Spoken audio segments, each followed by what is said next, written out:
నేటి నుంచి ఈ నెల 24 వరకు లోక్ మందన్ 2024 నిర్వహిస్తున్నారు. ఇందుకు హైదరాబాద్ శిల్పారామం వేదికైంది. లోక్ మందన్లో పలు ప్రదర్శనలు, సాంస్కృతిక కార్యక్రమాలు ఉంటాయి. మాజీ ఉపరాష్ట్రపతి వెంకయ్యనాయుడు, మంత్రి జూపల్లి వాళ్ళ ఎగ్జిబిషన్ స్టాల్స్ ను ప్రారంభించారు.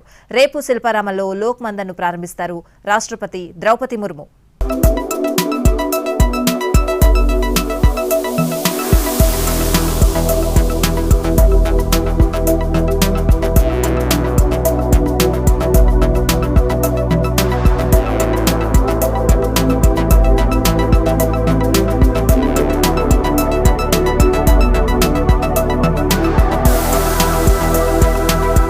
భారతీయ సనాతన ధర్మం ఎంతో గొప్పదని అన్నారు వెంకయ్యనాయుడు. మన సంప్రదాయాలను, సంస్కృతిని, భాషను కాపాడుకోవాల్సిన బాధ్యత మనపై ఉందని అన్నారు. హైదరాబాద్ లో ప్రారంభించిన ఈ లోక్ మందన్ ఇందుకు దోహదపడుతుందని అన్నారు.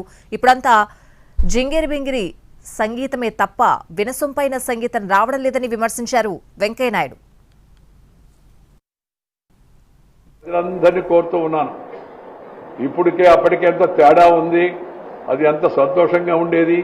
అప్పుడు సంగీతం ఉండేది, సాహిత్యం ఉండేది, వాయిద్యం ఉండేది. ఇప్పుడు సంగీతం సాహిత్యం పోయింది, వాయిద్యం బ్యాండ్ ఆ సౌండ్ మనకంత చెవులు ఇదేటట్టుగా ఇవాళ వినిపిస్తున్నారు. ఏందో ఏం సంగీతం, జింగిరి బింగిరి సంగీతం అనొచ్చుదాన్ని మన మాటలో చెప్పాలంటే వ్యంగ్యంగా జింగిరి బింగిరి సాహిత్యం లాగా మనకి ఇప్పుడు కొత్తగా పాటలు వినిపిస్తున్నారు పిల్లలందరికీ. దానికి కారణం ఒకటి, మన భాషను మనం మర్చిపోవడం, రెండు మన సంస్కృతిని మనం మర్చిపోవడం, ముందు మన వేషధారణ మనం మర్చిపోవడం.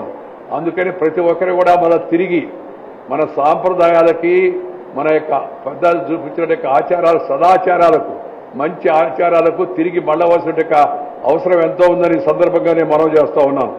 భారతీయ సనాతన ధర్మం ఎంతో ఉన్నతమైనది. మనం జీవించడంతో పాటు మనతో పాటు తోటి ప్రాణాలు, ప్రకృతిని కాపాడుకోవడం మనిషి యొక్క బాధ్యత అనే విషయాన్ని గుర్తుపెట్టుకోవాలి.